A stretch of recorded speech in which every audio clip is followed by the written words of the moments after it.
कर्मधर्म सेवा and development trust आज video को आप स्वागत। तो आज हूँ 16 तारीख। तो किसी दिन पूर्व आम कही जे दामोदरपुर रे जो कार्तिक बिंधाणी को सान पु प्रकाश बिंधाणी एकादश क्रियाक्रम अच्छी। तो आम ट्रस्ट तरफ आम आज किसी साहाय्य आसते। तो चलतु जा घर को।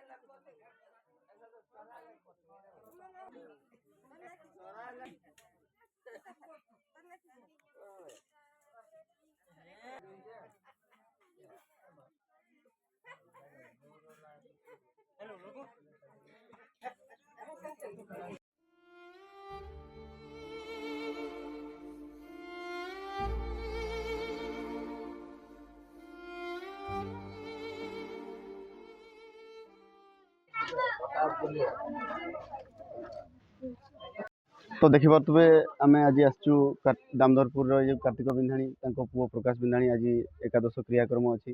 तो कर्मधर्म सेवा एंड डेवलपमेंट ट्रस्ट आसलु आम तरफ जो माँ को किसी साहाय्य आकार आम कर्मधर्म सेवा ट्रस्ट दौचु। ये होती आम कर्मधर्म सेवा ट्रस्ट गोटे एक्टिव मेंबर बाबलू बिंधाणी। ये होती आमर छोटराम बिंधाणी। तो आम जी ट्रस्ट तरफ आम पारिचे तो साहाय्य करचे।